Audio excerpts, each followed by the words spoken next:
카카오 인터넷 뱅킹들이 훨씬 더 편하다는 겁니다. 그렇다 보니까 점점점 일반에서 인터넷 쪽으로 갈 수밖에 없다는 거죠.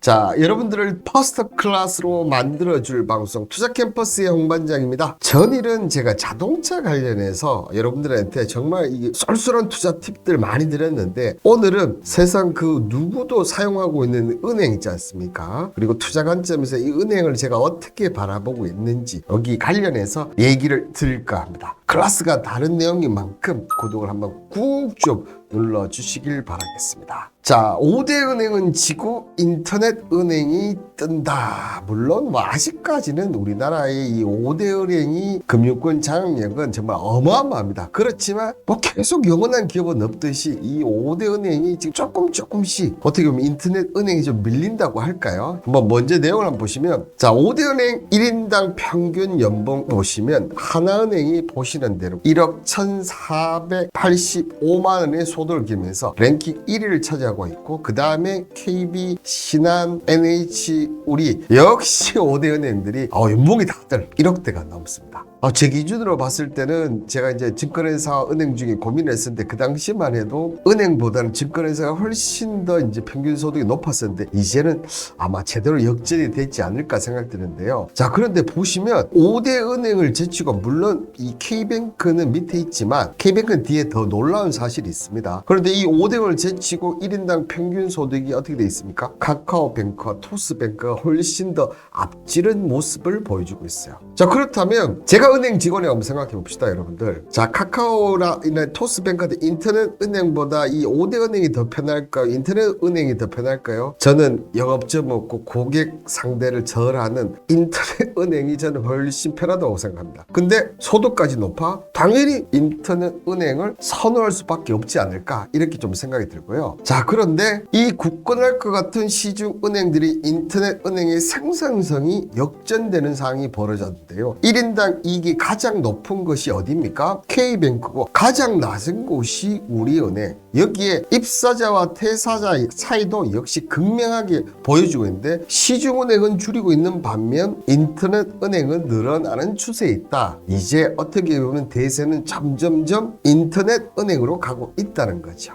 자, 기훈정님이 인터넷 은행은 토스가 짱이죠, 이렇게 얘기하시고, 역시 기훈정님 제가 언뜻 봤을 때는 2030 세대가 아닌가 좀 생각이 드는데, 정말 MZ부터 해서 그 밑에 Z 뭐 이런 세대들은 예전처럼 영업적 방문에서 이런 것보다는 인터넷으로 모든 것을 하는 카카오뱅크라든지 토스뱅크 확실히 더 인기가 있는 것 같아요. 이 내용을 조금 더 살펴보면요, 은행연합에서 공시된 각 은행의 경영 보고서에 따르면 5대 은행 가운데 올해 6월 기준으로 지금 1인당 이익이 가장 많은 것은, 자, 하나은행이 2억 1,900만 원, 그래서 쭉 해서 우리 은행이 가장 많은데 1억 5,900만 원 이렇게 돼 있어요. 그러면서 1년 사이에 생산성 개선폭이 가장 큰 은행은 역시 하나은행이고, 자, 우리은행은 거의 차이가 없다. 어쨌든 억대 연봉을 받지만 1인당 평균 생산성은 역시나 1억 중반대에서 많게는 2억 초반대까지 나와주고 있다는 거죠. 자, 그렇다면 인터넷 은행들 어떤가 볼까요, 여러분들? 자, 인터넷 은행을 보면 3사 중에 K뱅크가 1인당 생산이 가장 높은데 무려 3억 원입니다. 5대 은행에서 가장 높은 곳을 차지하는 데가 하나은행 2억 초반대였는데, K뱅크는 3억 원대고, 자, 토스뱅크가 2억 7천만 원대, 그리고 카카오뱅크는 2억 5천만 대를 기록하면서, 야, 어떻습니까? 모두 인당 생산선을 일반 은행보다 이 인터넷 은행이 넘는 그런 모습을 보여줬죠. 특히 K뱅크 직원 한 사람이 평균적으로 벌어들인 이익은 우리 은행의 거의 2배에 이르렀으며, 생산성 개선폭 역시 흑자전환에 성공한 토스뱅크가 가장 컸다. 이제 점점점 인터넷 은행들이 확장될 가능성이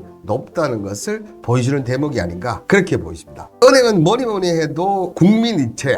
불나방님 또 국민은행을 KB를 사랑하시나 보네, 그죠? 이러는 사이에 시중은행들은 공격적 희망퇴직 정책 등으로 5대은행은 최근 1년 사이에 820명이 떠났는데요. 자, 5대은행 전체 국내 인원은 작년 6월 6만 8천 명에서 올해는 6만 7,400명으로 줄었다. 그러니까 전에 같은 경우는 어떻게 보면 경기가 경기가 안 좋거라든지죠. 업황이 안 좋았을 때 이럴 때 명예퇴직을 시작한다. 이제는 어떻게 한다는 겁니까? 돈을 벌든 말든 상시적으로 지금 인원을 감소하고 있다는 거죠. 예전에는 안 그랬거든요. 그런데 반면 인터넷 은행 같은 경우는 카카오뱅크, 토스뱅크, K뱅크는 오히려 지금 인원을 늘리고 있다는 거예요. 완전히 다른 모습을 보여주고 있다는 거예요. 그만큼 인터넷 뱅킹 은행들의 확장 속도가 점점 커지면서 어쨌든 일반 은행 것을 하나 둘씩 가져오고 있다. 뭐 이렇게 얘기를 해드리는 게 맞지 않나 이렇게 보이시네요. 같은 기간 5대 은행은 영업점도 141개나 문을 닫으면서 작년 6월에 3,770개였던 영업점 올해 같은 달 3,628개나 남았고 1년 사이에 가장 많이 영업점을 줄인 데가 바로 KB입니다. 대한민국 원투를 다투고 있는 KB은행이 가장 많이 줄였고 우리은행이 두 번째로 많았다는 거죠. 근데 이런 추세 앞으로 이 인터넷 은행 말고 일반 은행들의 영업점을 줄이는 현상들은 계속 이어질 가능성이 높다는 겁니다. 왜냐하면 어떻게 보면 나이대가 높으신 분들이 주로 이제 은행을 가시는데 그분들이 이제 점점 돌아가시고 그 밑에 세대가 올라오면서 이제 점점 모든 것을 모바일이라든지 비대면이라든지 이런 것 쪽으로 갈 수밖에 없다는 거죠. 이러는 가운데 은행권이 연말 희망 퇴직금을 지금 줄이고 있는데요. 자, 하나은행 같은 경우 올해 초 진행된 특별 퇴직에 대해서 최대 36개월치를 지급을 했었어요. 그죠? 그런데 이번에는 어떻게 됩니까? 31개월치를 하는 쪽으로 전략을 바꿨다는 거죠. 이런 현상은 왜 일어났겠습니까, 여러분들? 아무래도 어떻습니까? 뭐 행제서 그리고 은행들 저거 돈 많이 벌고 상여금하고 이런 거 돈 많이 준다. 이런 부분들이 점점 있긴 하지만 뒤에서 제가 얘기 드리겠지만 어떻게 보면 금리가 올라가면서 은행들이 상당히 돈을 많이 벌었지만 이제 올해부터는 이 수익이 줄어들 수밖에 없는 구조로 될 가능성이 높다는 겁니다. 이 부분은 어떻게 보면 앞서 희망퇴직을 받은 신한은행의 농협은행도 작년보다 줄어든 희망퇴직 조건을 제시를 했습니다. 자, 은행 입장에서는 보시면 수익이 훨씬 더 많이 났는데도 불구하고 퇴직금을 적게 준다. 아마 은행 금융노조가 은행노조 상당히 가만히 있지 않을 건데 지금 대통령을 비롯한 이 시민 여론이 너무 안 좋다는 거죠. 지금 그렇다 보니까 줄여서 하는 수밖에 없다는 거죠. 퇴직도 참 시기를 잘 타야 되는 게 아닌가 그렇게 좀 보이시는데요. 시중은행에서 퇴직금 받고 인터넷 은행으로 이직 지금원님 얘기하시는데 카카오뱅크나 토스뱅크 할 때 그런 경우가 많았습니다. 그때 연봉을 대폭 인상해서 가는 경우가 많이 했었고요. 불나방님이 행제세 맛 좀 볼래? 자, 이런 여름물이 저는 적극 환영합니다.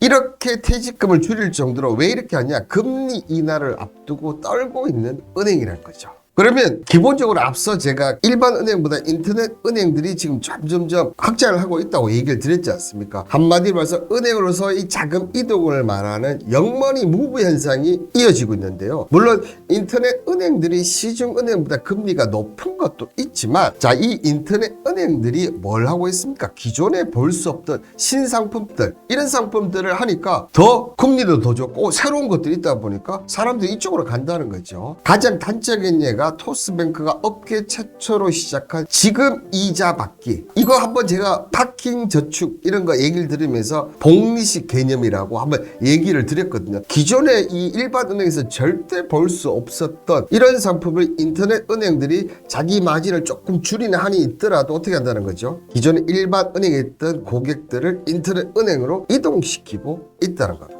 점점점 어떻게 보면 이 예전같이 대면에서 코로나19로 인한 비대면과 AI와 이 디지털 창구가 점점점 발전하다 보니까 굳이 이 영업점을 갈 필요가 없는 거예요. 그런데 여러분들 한번 써보시면 알겠지만 저도 개인적으로는 일반 은행도 있고 모바일이 있고 그 다음에 이 인터넷 은행도 있거든요. 인터넷 은행도 있는데 근데 솔직히 일반 은행의 모바일보다 저 인터넷 은행에 저는 카카오를 주로 쓰고 있는데 너무 편해요. 제 나이는 어떻게 보면 디지털보다는 아날로그 세대에 가까운데 그럼에도 불구하고 카카오 인터넷 뱅킹들이 훨씬 더 편하다는 겁니다. 그렇다 보니까 점점점 일반에서 인터넷 쪽으로 갈 수밖에 없다는 거죠. 자, 토스에 돈 넣어놓고 야금야금 먹고 있습니다. 아, 기훈정님 잘하고 계십니다. 자, 이러는 가운데 이 우리나라 이 5대 은행장들이 경영 환경이 어렵다 그러면서 이자 마진은 내려가고 대손 비용은 올라가는 이런 경영 환경에 지금 있다. 그러면서 은행 경영 환경 전망 수입 위험 요소 그다음에 성장 키워드 이렇게 나왔는데, 자 보시면 기본적으로 은행 경영 전망 보시면 다소 악화부터 해서 다 지금 어떻게 보면 좋게 보는 사람이 하나도 없습니다. 그 밑에 보면 순이자 마진도 다 하락을 한다. 앞서 얘기했던 이자 마진 대손 비용 이런 부분 때문에 약화가 될 가능성이 좀 높고, 자 그리고 성장 키워드는 어디입니까? 비대면 디지털, 뭐 핵심, 고객이 먼저 찾는 매력적인 은행 등등 앞서 얘기 드렸던 AI와 디지털 창구를 계속적으로 크게 늘리겠다고 밝히고 있습니다. 자 그렇다면 여기서 우리가 지금 2024년 올해 은행들의 지금 이자 마진 경영 환경이 안 좋은 이유를 하나하나씩 좀 살펴본다면, 해외 부동산 펀드 만기 연장이 답보 상태에 있는데, 자 무더기 손실 이렇게 해도 대손 충당을 쌓을 수밖에 없는 거지, 그죠? 자 세계 지역별 상업용 오피스 거래 증감률에서 건수도 지금 대폭 감소를 했지만 금액이 보십시오. 최저 51%에서 많게는 65%까지 내려왔는데, 만약에 이게 리파이낸싱이 안 된다? 무더기 손실을 가지고 갈 수밖에 없다는 겁니다. 이게 뭔 효과입니까? 고물가, 고금리 효과가 이제 본격적으로 2024년부터 나타나고 있다는 거죠. 자 여기에 행제세가 도입되면 민간은행이 9곳에서 2조 원 징수, 지금까지 한 번도 내지 않았던 세금 2조 원, 이 국민은행을 비롯해서 지금 강주은행까지 전체 금융권에서 2조 116억 원을 징수를 내야 된다는 거죠. 그러니까 기존에 안 그래도 경기 침체에서 수익은 주는데도 불구하고 이전 벌었던 것 때문에 행제세를 내니까 당연히 경영이 더 악화될 수밖에 없겠죠. 자 여기에 어떻게 보면 핵심입니다. 고금리 장기화 부동산 PF 대출 부실에 따른 최대 리스크. 지금 태영건설이, 그죠? 우리의 태영건설이 신청을 해놨습니다. 하위 신청을 해놨습니다. 그런데 지금 보면 기본적으로 이렇게 하위 신청을 하려고 하면 대주주 쪽에서 일부 금액을 어느 정도 내야 되는데 지금 못 내겠다 이렇게 나오고 있어요. 그래서 이 건설 우리 버리더라도 SCBS는 살리겠다, 우리 건설 필요 없어, 이렇게 되면 이거 살리기도, 금융권 입장에서는 살려놓기도 힘들거든요. 자 그런데 이게 태영건설만의 문제가 아니라는 점 여러분들 너무나 잘 알고 계시지 않습니까? 자 5대 은행 건설업 대출 연체액이 1,000억, 2021년 말 0.21%, 그리고 지난해 말 0.26%에서 올해 11월에는 0.4%까지 뛰었다는 거죠. 근데 5대 은행의 PF 잔액은 지난달 말 기준으로 18조 2,404원으로 6.2%. 물론 이런 얘기고 있습니다. 주택도시보증공사라든지 주택금융공사 보증, 그러니까 선순위 대출을 이렇기 때문에 PF 관련 부실이 크지 않다고 하고는 있지만, 여러분들 이 선순위 PF 대출을 하는 부분도 있겠지만 이 5대 은행들이 태영건설, 그 다음에 지금 그 다음 얘기 나오는데 신세계, 또 뭐 GS까지 얘기 나오는데, 이런 업체에 기업 대출은 없을까요, 여러분들? 항상 뭐 PF하면 선순위 대출이 없을 괜찮아 이렇게 하는데, 이 5대 은행들이 이런 건설업체 기업 대출 금액이 없을까요, 여러분들? 당연히 엄청날 거. 근데 기업이 망하면 이 기업 대출을 받을 수 있습니까, 없습니까? 없어요. 근데 이런 부분들은 절대로 얘기를 하지 않는다는 게 저는